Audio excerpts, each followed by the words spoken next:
How do the 5 virtues fit into my life as a torchbearer and keybearer, and just as a human being? This is a rather interesting subject, especially since recently I've been working on meditations about each virtue, and they've made me think very deeply on the topic. And it all goes back to one subject that in my meditations keeps cropping up, which is eudaimonia, the concept of right living. And eudaimonia is something that I have worked on practicing for years before this ever became a thing. And working within the virtues and meditating upon the virtues made me realize how each one fits as a puzzle piece in eudaimonia. For those who don't know what that word means, it's basically right living or harmonious living. It's an Aristotelian concept. Probably predates him, but he discusses it quite thoroughly, Aristotle, and touts that as a philosophy for life. And it's the school of philosophy that I follow.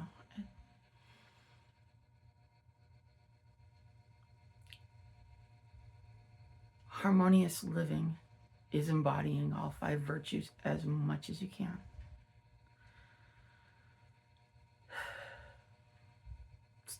Starting with compassion, which was the first one that I ended up doing a meditation on. Compassion has many, many faces. Compassion is feeding a stray kitten.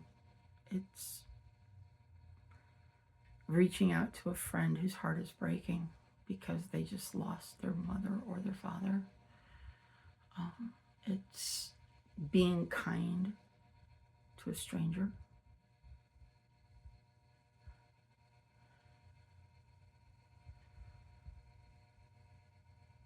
It's thinking about the needs of others, not before yourself in the sense of you're less than, but that you look at their needs and you look at their feelings and you feel empathy for them.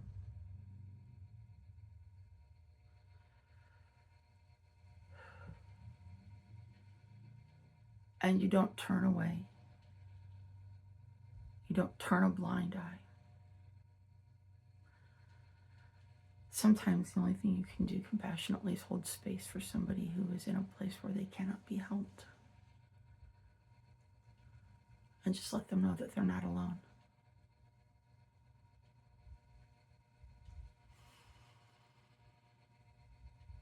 Wisdom. Wisdom is sometimes the hardest to define because it's not knowledge. Knowledge is learning about something and going, okay, now I know how to do that, or now I know what it means. One of the funny things I've seen is somebody saying that,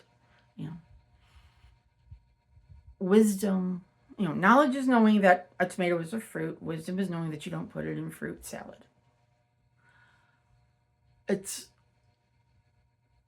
knowing how knowledge should be applied, but it's a lot more than that because it's not just about what you know. It's about perception. It's about paying attention. It's about thinking before you act. It's about considering and knowing when it's time to move and when it's time to wait.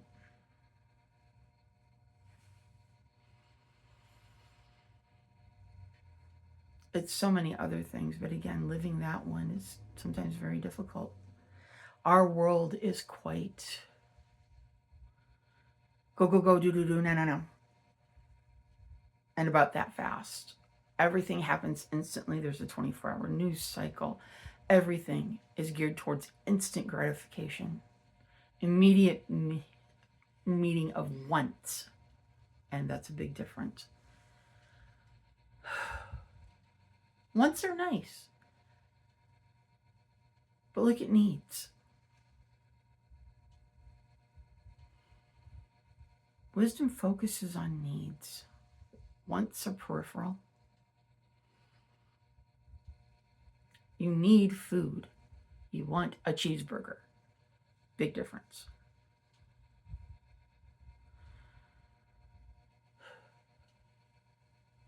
You need clothing. You want designer shoes. Again, needs are necessities. Wants are what you'd like to have. And sometimes they're totally unessential.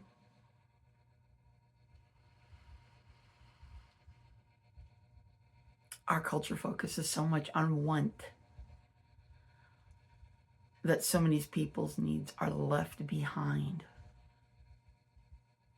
in the pursuit of more. And knowing when to stand back from that is part of wisdom. It's looking at life with a bigger window, I guess, with more perception. Again, perspective.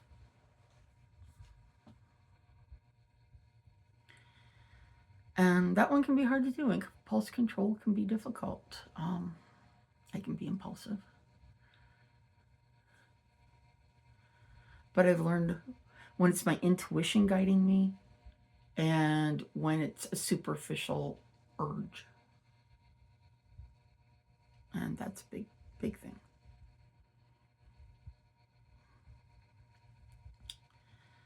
Then we have temperance. Temperance and wisdom frequently walk hand in hand, since temperance is self-control. It's self-discipline. It's not going to excess in anything. Moderation in all things. It's also know thyself, honestly. Though a lot of people would say that's wisdom, I think temperance is also very much tied to know thyself. It's being able to control your emotions. It's not lashing out in anger because it's not appropriate, even if somebody desperately needs to be choked to death, which, happens.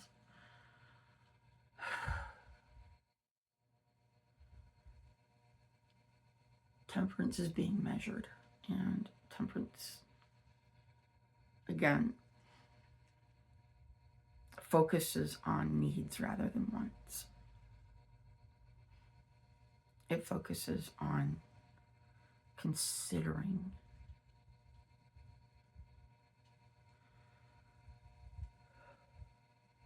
Instead of jumping. I mean, once in a while your intuition is leading you to do something very quickly, and sometimes it's called for. If a child ran out in front of a car, you'd jump after. You wouldn't think. It wouldn't be appropriate to stop and go, should I? No, you go save the child. That's different. That's instinct, that's intuition going, you have to save this child. Or sometimes intuition comes into it when you go,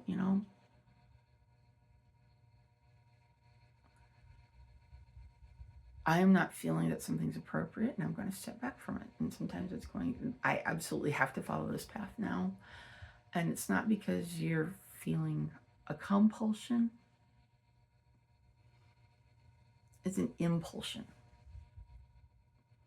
It's an internal locus of control. A lot of times people who are intemperate have a very external locus of control. They lash out at the world. Everything is on their sleeve.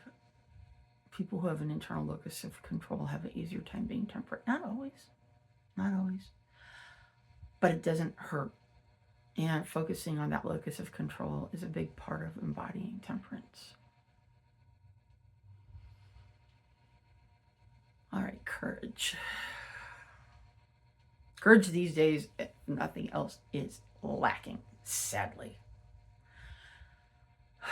Looking around and trying to find people with moral backbone is like going to a Dionysian orgy and looking for virgins.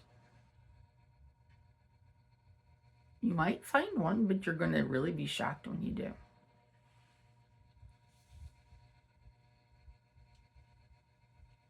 Most people that are out in the public eye do not project moral fiber or backbone. And courage is definitely part of both of those, because it's the ability to recognize when you're afraid and do what needs to be done anyway. It's the ability to stand up for others because they cannot stand up for themselves. I mean, those are all simple definitions, but it takes a lot to actually put them into practice. It's very easy to say, well, you should be courageous. It's another thing to be courageous. And sometimes courage is hardest to exercise around the people you're closest to. One of the biggest acts of courage I've done recently was telling a very close friend no. That her behavior was unacceptable, that her bullying of somebody would not stand. And when she lashed out at me, when I privately went to her about this and let her know that I would not let it happen again, she got very hurtful. And I had to stand there like it didn't hurt me. I had to let her hurt me and lash out at me, because acknowledging the pain I felt would be backing down when I knew in my heart, in my gut,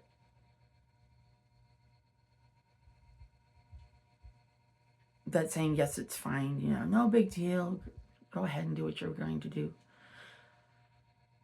while it would have made her happy and it would have stopped the attack, would not have been correct. She needed to know that what she was doing was wrong.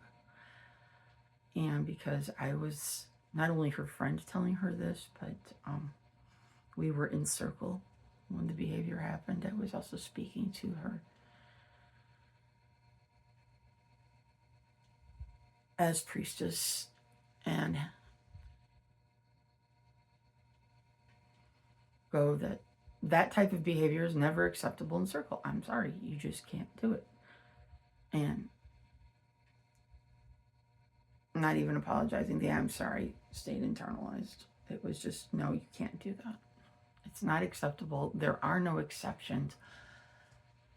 And your reasons for doing it don't matter.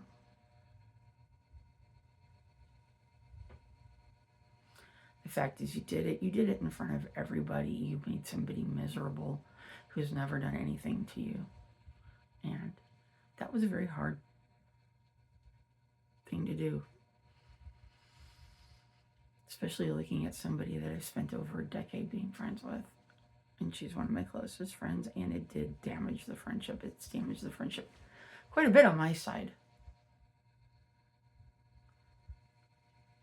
Not because I had to stand firm, but because a hard boundary was crossed and she thought she could get away with it, and I had to step back and go, no. I'd told her before that bullying that person was not acceptable the last time it hadn't happened in circle. This time it did.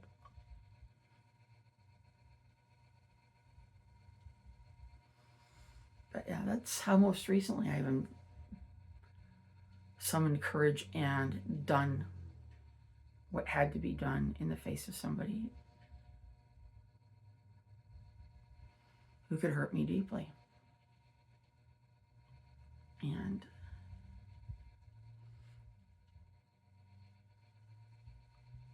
again, sometimes that is the hardest courage. It's easier to be courageous for the stranger a lot of times because that comes in a moment of impulse. But to be courageous in the face of a loved one who is doing wrong can be terrifying. It can be the worst fear ever.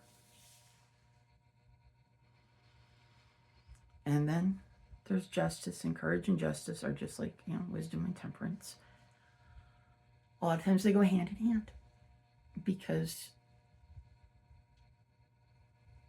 justice is righting wrongs, yes, but it's also preventing wrongs. It's speaking out against wrongs before they can happen. If you see them coming and going, no, this is not acceptable, this is not right.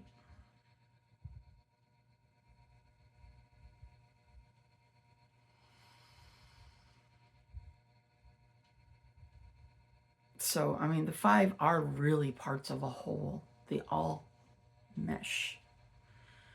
And so bringing them into myself as a key bearer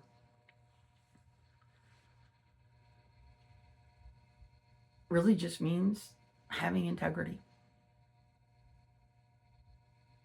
To me, the 5 virtues are what make a decent human being.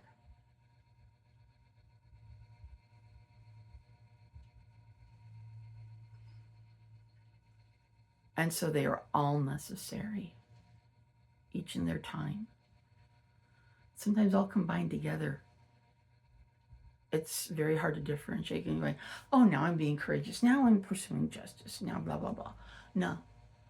It all comes together. It's all in you. And being a devotee of Hekate, she doesn't take our excuses when we do not live our virtues, if we do not walk our talk. She has no time for fools, and she does not care what your excuses are. She's not going to punish you. That's not her thing. But you will feel internally the weight of her displeasure, if nothing else, just inside yourself, because you know you screwed up. She doesn't have to make us do anything. There's no do this or I'll spank you.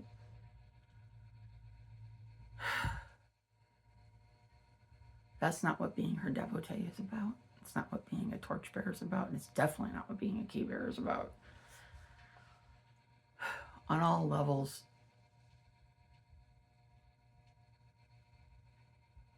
walking her path means embodying those virtues every day to the absolute best of your ability.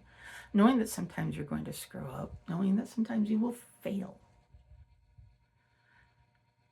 And picking yourself up, dusting yourself up, looking yourself in the mirror and going, I am going to learn from this, and I'm not going to repeat my error. And it doesn't mean going to confession with her and go, I'm so sorry, blah, blah, blah, blah, blah. She knows you're sorry. She knows you feel like absolute crap because you screwed up. Because if you are really working with those virtues, if they are really part of you, when you fall short, the worst critic, the worst person you deal with is yourself.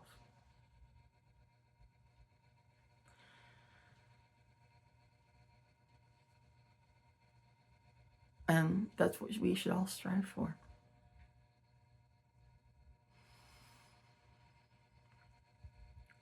We should all work to incorporate these into ourselves so deeply that we do not have to consciously think about them. That is what I strive to do. I don't always achieve it, but through the years I've gotten better.